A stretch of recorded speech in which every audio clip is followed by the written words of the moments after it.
Welcome to the Explainer. We're going to dive right into why random AI prompting is totally holding you back and how building a structured operating system is going to literally save you hours every single week. Seriously, if you've ever felt like getting good results out of AI is basically a coin toss, you're absolutely in the right place. Today, we're completely transforming the way you work. Here's our roadmap for today. First, we'll look at the random prompting problem. Second, the 4-step core model. Third, 5 real-world AI workflows. Fourth, how to avoid common AI mistakes. And finally, building your personal toolkit. So let's start with a quick reality check. Are you tired of editing AI garbage? Because let me tell you, this is the single most common frustration professionals are facing right now. When you use AI without any real structure, you're essentially having a completely different conversation every single time. You end up spending way more time editing its confidently wrong or just incredibly generic output than you would have spent just writing the thing from scratch. You type a prompt, you get a generic response, and bam, you're rewriting it yourself anyway. It's exhausting, right? Here's the secret. The core problem actually isn't the AI model. It's the input. Vague input is always going to produce vague output. On the flip side, specific structured input produces specific structured output. The professionals who get consistent, high-quality results from AI aren't just magically better at prompting on the fly. No, they know exactly what information to gather before they even open the chat window. They rely on structured workflows. Moving right along to Section 1, the core framework, or the OS of good AI use. Think of this as the engine.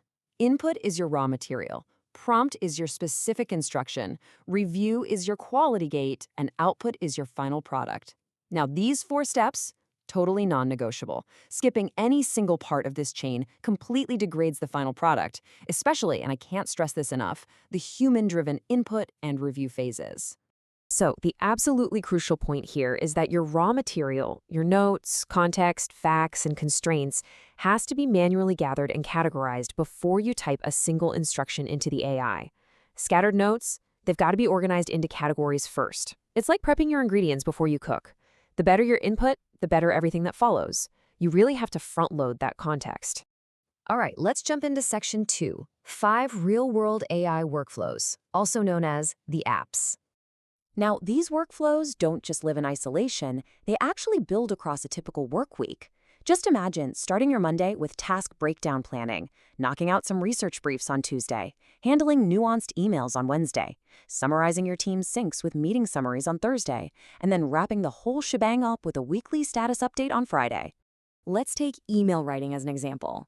Providing clear constraints turns a delayed, messy project update into a highly usable, super professional draft in literal seconds. Notice just how specific this formula is. It defines the recipient's role, the core ask, the background context, the exact tone, whether you want to be direct or diplomatic, and even throws in a word count constraint. It essentially leaves absolutely no room for the AI to guess. After those emails go out, you're probably jumping straight into meetings. And meetings produce decisions and context that, let's be honest, completely vanish within 24 hours.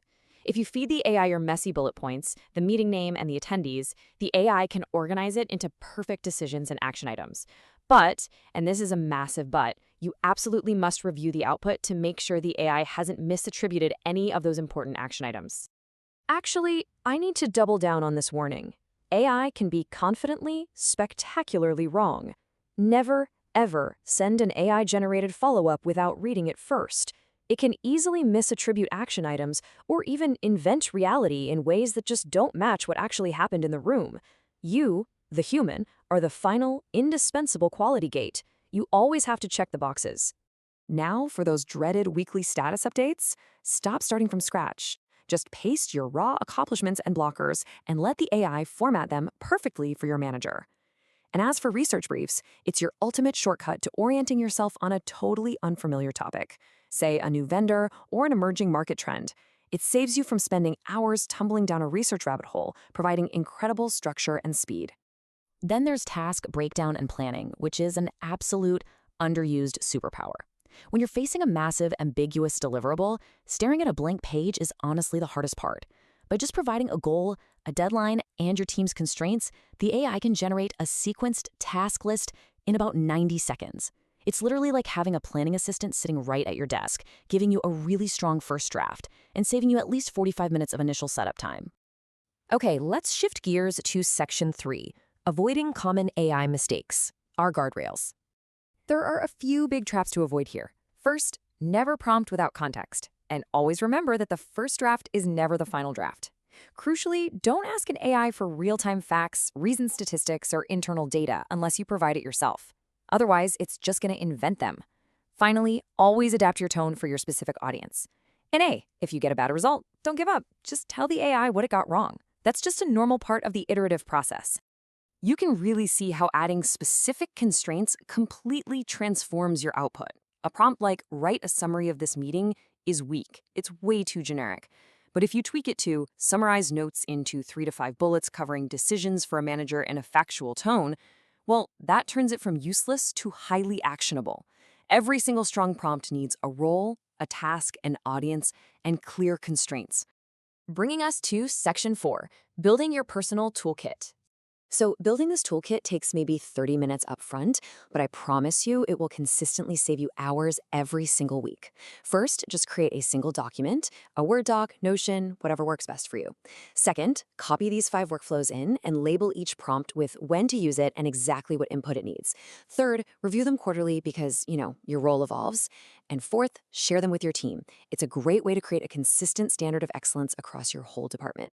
Before we wrap up, we absolutely have to talk about privacy because this is critical. Please always check your organization's policy regarding AI tools. And more importantly, always anonymize your sensitive details. If you have a client's name or exact revenue numbers, replace them with generic brackets before pasting anything into an external AI tool. You'll get the exact same quality of output, but without the exposure risk. Always protect your company's privacy by default. So, we've covered the core operating system, the 5 workflows, the essential guardrails, and your personal toolkit. The real trick here is to just start small.